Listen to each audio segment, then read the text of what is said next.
Welcome back, part 2 of this 900-gallon aquarium. Did I tank? I don't know. We're going to find out in this particular video, because hopefully this is the one that we take this bad boy to the top with the water. We got to finish shimming it out. But I did notice in part 1, saw a pattern with a lot of the questions. I was just thinking we're going to get into that. We're going to answer that particular question with the padding on the bottom. So it'll make sense here when I show you. But other than that, hopefully I didn't screw my tank. We're going to find out hopefully here in under 18 minutes. Welcome back. Let's get into it. Let's roll.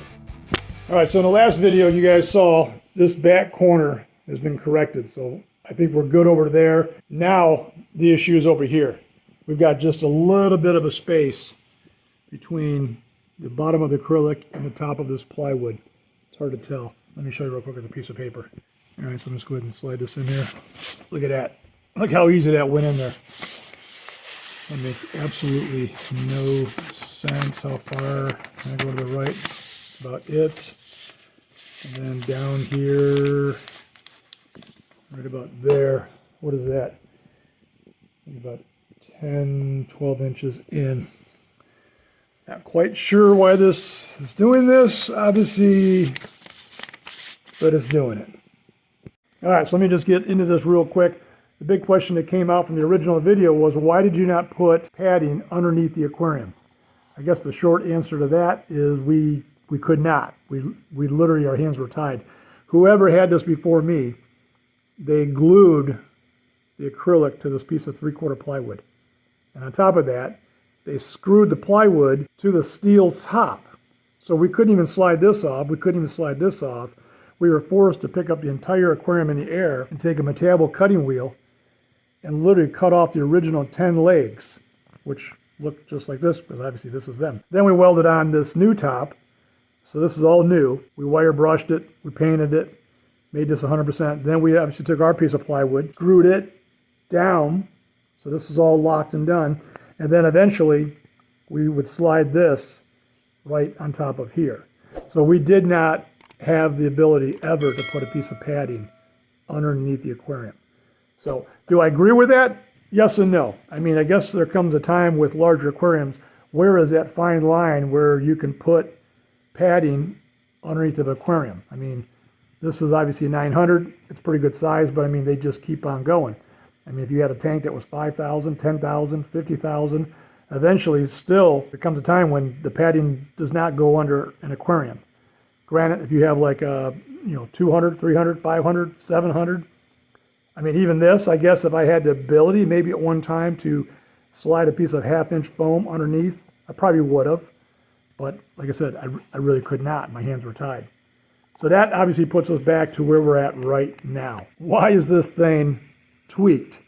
Why do I see a space underneath the bottom of the tank? I think it's got to be because the actual stand itself is tweaked a little bit. As you can see, I've got some wood here. We're pretty much straddling this bar right now. Wood on the left, wood on the right.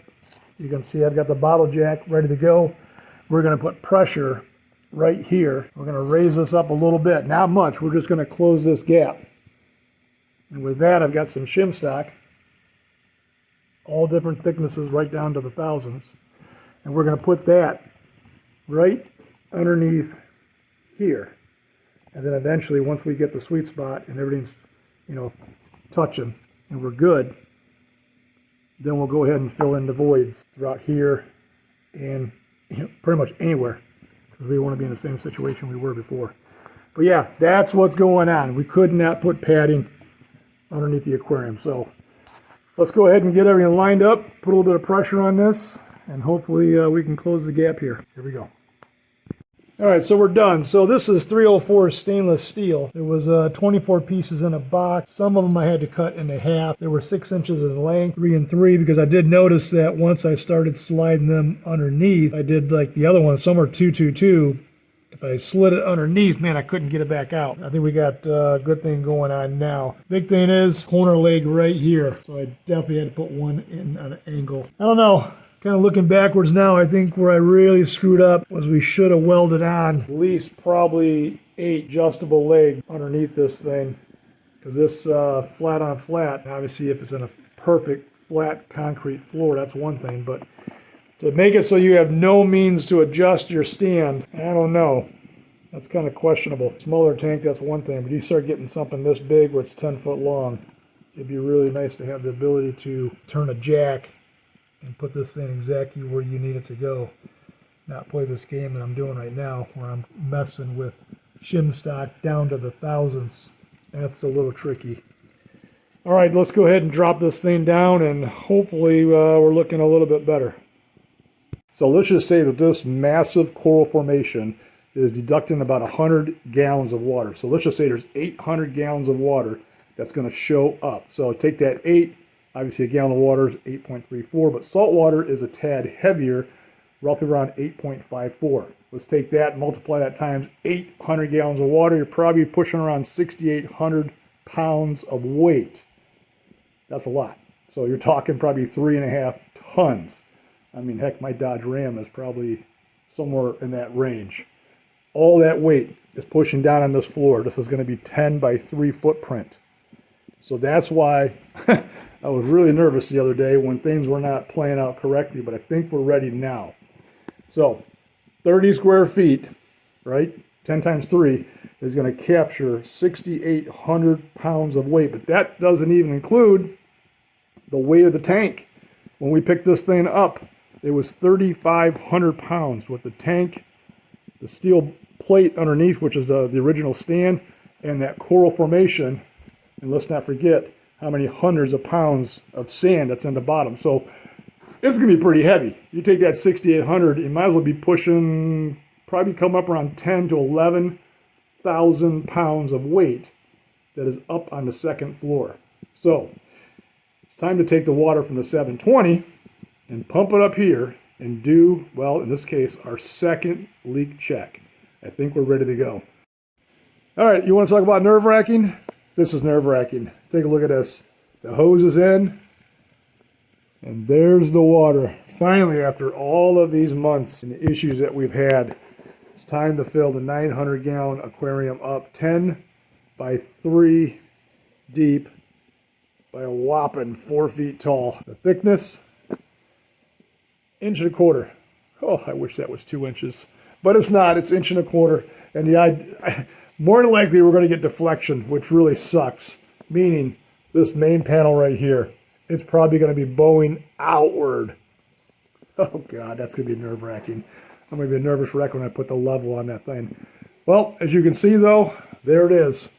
We're probably about 5 inches, and we've got a long ways to go. 900 gallons. We're heading for the top. We're probably going to do it in stages. Let the acrylic kind of settle in. Let the stand settle in. It's all shimmed out, ready to go. If this breaks, every one of you will hear me cry from whatever state or country you live in. It'll be bad. All right, follow along as we work our way to the top of this beast right here of a 900-gallon aquarium. And a lot of weight. Almost 12,000 pounds. In my house on the second floor. This is crazy. As you can see, the water level is still going up. We're about 12.5, almost 13 inches right now. Put a quick light up here just to kind of illuminate the coral formation, just kind of give you guys a little bit of a teaser of what it's going to look like in the near future. Obviously, it's going to be a ton better than that, but I think that kind of looks sweet, already lit up. So let me just show you something real quick. I think it's kind of cool. You see that little hole right there? Right there inside that coral? There's one right there. Follow me over here on the back side of the tank. There's another one right there. Those are the return lines for the closed loop system. Water actually goes in down inside this coral formation. You can't even tell it because it's in the center section there. I think there's another one right here and a little bit over here. That water, so obviously that's the supply lines. They work their way down to the L1 motor down there and then go back on the return line right there. See that way on the side? That's the 1.5 inches coming in. That's the 1 inch return going back. So that's the return line, shooting for that piece of coral and then the one on the opposite side. The other cool thing is, right now, 117.5 inches. Inside dimensions, because I know guys get caught up with outside and inside dimensions. So to be absolutely clear, 117.5 to right there, and then 33.5 to right there, inside dimensions. Every 1 inch that we go up, 1 little inch, 17 gallons of water at 145 pounds. What I'm thinking is up here at the top of the weir, right there, the center island overflow, there's actually 2 of them, one right there and another one over here. We've got 45 increments to get to the top right there before the water drops in. We got a long ways to go. And a lot more weight. She's heavy, she's big. This is gonna be pretty exciting. Actually, the other night we're watching TV, and in the kitchen, this 2-liter bottle of pop is sitting on the counter, and I hear that cracking noise, and I'm like, oh my God, I jump up because I'm freaking out, because I'm thinking, was that the end? Did the 900 break? And obviously, it did not, so we're safe. All right, here's the latest on this. I mean, we're 24 inches up. We're taking our time. Bear with me. We're almost there. So call it 410 gallons of water up on the second floor. So you're about 3,400 pounds of weight that is pushing down and trying to get out. So we're almost there. We got 21 inches to go before we hit what we call the island overflows, the weir up there, right? The water's going to actually pour in from all 4 sides. This is the one on the right, and there's actually another one over here on the left. That water eventually will shoot down through the corals and head downstairs where the main filtration system will be. But up on the main level, the closed loop is running. That's the L1 Vectra. So that's pushing water right now and circulating up here in the tank, coming out of that coral right there, and on the opposite side, which I showed you guys the other night, I believe in part 1. The other one is right over there. So we are circulating water. It's not stagnant. It's just not sitting there. We actually got a pretty good flow going. You can almost see it on the water, the surface of the water right there. So we're moving some pretty good water. A lot of questions came out of that first video. One of the questions was, what's the deal with the top? Let me jump up here real quick. The top is 1.25 inches thick. So obviously it's a big piece of acrylic. It's all welded together as one big rectangle box, 1.25 inches. So we do have some pretty good integrity on the top of the tank. There's 4 openings for access to feed or do maintenance. So that's what's going on up there. Other than that, like I said, we're halfway up. We're almost there, just taking it nice and slow. We want the stand to really settle in. We're transferring that load downstairs to the I-beam structure. Definitely don't want to rush it. It's a big tank. The stakes are high. And I'm a nervous wreck. Let's just throw that out there. We do not want this thing breaking, so I really want things to just take their good old time for the first initial fill.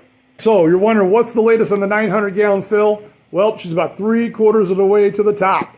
That is a 300-gallon reservoir of RODI water, which you can see we got a hose coming right out the top. We're pumping water down and right back upstairs where the tank is at right now, 3/4 full. So the stakes are getting higher, but we've got a dilemma. There's a 2-inch pipe right there, and there's another one way up inside there. Those are going to be supply lines that were supposed to come down and work their way to the left and tie up with this bad boy over here. This is a 540-gallon aquarium. That thing's 12 feet long, 2 feet tall, and 3 feet front to back.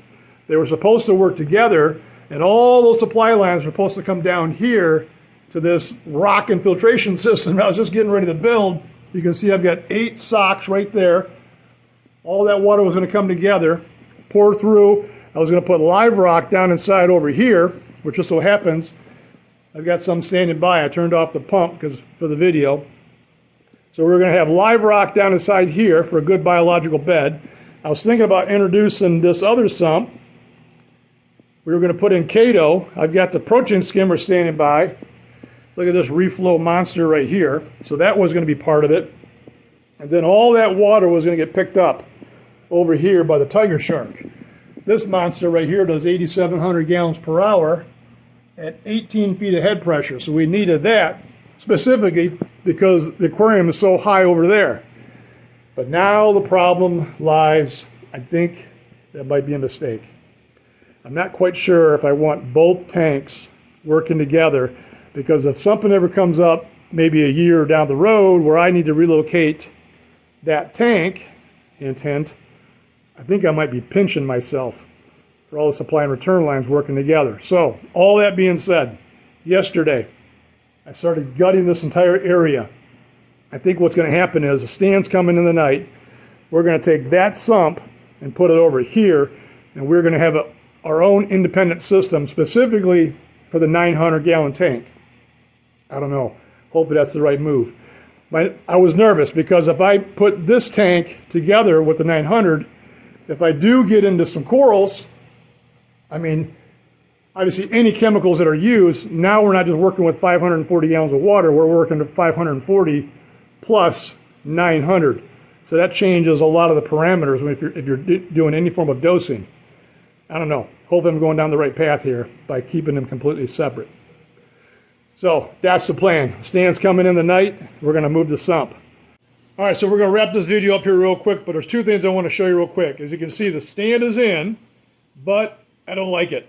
I think we have to modify it. I'm noticing that it's only 30 inches tall, and I don't have enough real estate down here to actually put that second sump and possibly even all the motors and the protein skimmer. So I think what's going to happen tomorrow is we're going to modify it. We're going to keep the bottom, we're going to keep the top, but the 4 legs on the corners, we're going to pop those off, put on higher legs, and raise this up maybe 34 to 36 to give us the real estate that we need right there. I'm also going to probably paint the rest of the wall. That aqua looking flavor, we're going to bring that all the way around, somewhere right about there, closer to the fish. And then that is going to turn black. And then we're going to go ahead and put the sump on top. But let me take you upstairs real quick to show you the latest on the tank. All right, so there it is. So we're about 13, maybe 14 inches ago from this line up to the weir. So believe it or not, that's still a lot of weight. But there it is. We're getting closer. Man, she is heavy, heavy, heavy. I'm a nervous wreck on this one. I'm really hoping that nothing bad happens, because, man, that would be horrible to have something like this pop in your house. That would be, that could cause some issues in the marriage. So, yeeks, cross our fingers. All right, guys, thanks for watching. We're going to see you on the next video. Subscribe, hit that notification bell, and hopefully in the next video, we are up and dropping down inside, heading for the filter. All right, guys, thanks for watching. We'll see you on the next one.